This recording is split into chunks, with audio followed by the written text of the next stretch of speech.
Saya Rizky Raisa Azahra di nomor absen ke-40 dan dilanjutkan oleh teman saya. Saya Nimadia Maharani Kiara Putri dari nomor absen 32 dan teman saya. Saya Ibu Tuan Rapar Merta Senjaya, nomor absen 19. Dan saya Ibu Sri Putri Ardiansyah Tenta Nugraha, nomor absen 11. Dan ada satu lagi rekan kami yang tidak ada di depan frame, yaitu Ibu Gusti Agung Ayu Putri Pratnya Paramita, nomor absen 7. Jadi pada kesempatan kali ini kelompok kami akan membuat sebuah prototipe, yaitu prototipe kincir air. Jadi stay tune ya untuk cara proses pembuatan beserta penjelasannya. Jangan lupa disimak. Baik, pada kesempatan yang baik hari ini saya akan mempresentasikan mengenai apa yang dimaksud dengan kincir air dan juga apa saja peran-peran penting kincir air dalam pengembangan teknologi. Nah, apa sih itu kincir air? Jadi, kincir air merupakan sebuah alat mekanis yang menggunakan energi dari air yang mengalir seperti dari sungai maupun air terjun.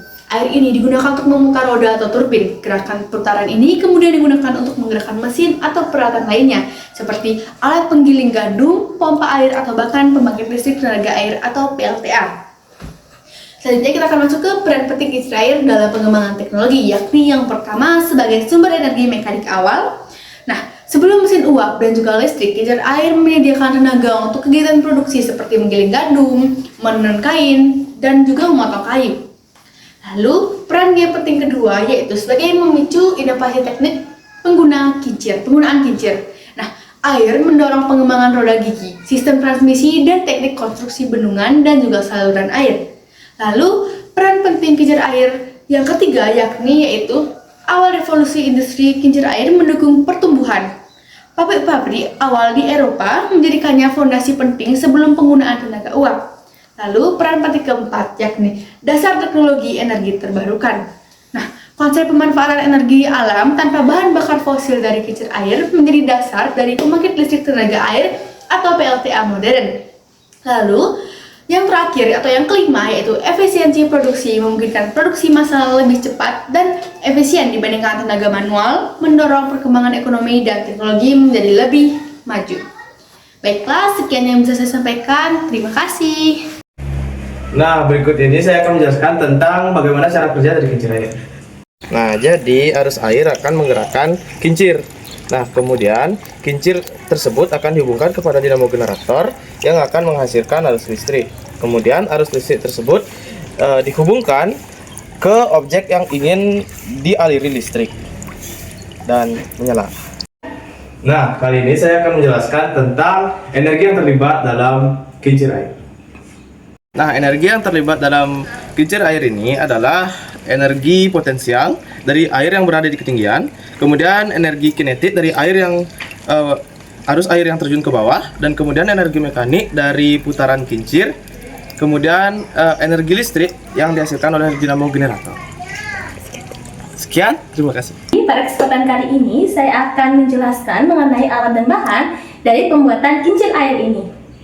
Alat dan bahan yang diperlukan dalam pembuatan kincir air ini adalah yang pertama untuk kita memerlukan alas tataan, setelah itu kita memerlukan tiang untuk menyangga, setelah itu kita memerlukan skrup, kita juga memerlukan ini yang namanya adalah braket kincir, kita memerlukan 8 buah tutup botol plastik, kemudian kita memerlukan stik kayu juga, lalu selanjutnya kita memerlukan di sini ada namanya adalah siku-siku yang terbuat dari besi.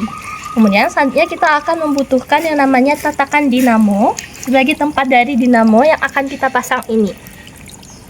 Lalu selanjutnya kita akan memerlukan yang namanya quick connector ini untuk menghubungkan kabel-kabel atau dinamo tersebut dengan lampu. Kemudian selanjutnya kita akan memerlukan botol plastik bekas dan kita memerlukan pompa air mini ini. Jadi pompa air mini ini akan dihubungkan ke dalam botol dengan menggunakan pipa air yang kecil ini.